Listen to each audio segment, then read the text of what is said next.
இப்போ இருக்கக்கூடிய பெரிய பிரச்சனை பெண்களுக்கு கருமுட்டைகளுடைய எண்ணிக்கை குறைவாக இருக்கிறது.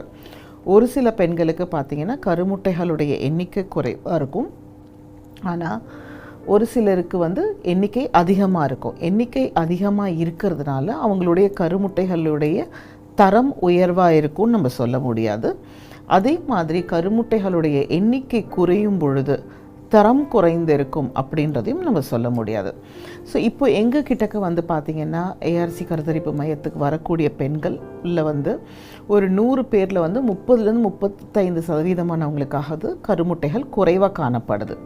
இதுக்கு என்ன காரணம் அப்படின்னு பார்த்திங்கன்னா, ஒன்று வயது முதிர்ந்து திருமணம் ஆகிறதா இருக்கலாம், இல்லை திருமணமாகி பல வருடங்கள் குழந்தை பேரை தள்ளி போடுறதுனால இருக்கலாம், இல்லை பலதரப்பட்ட இடங்களுக்கு போய் சிகிச்சைகள் எடுத்து மருந்துகள் எடுத்து ஓரளவுக்கு அவங்களுடைய கருமுட்டைகளுடைய எண்ணிக்கை குறைந்து காணப்படலாம்.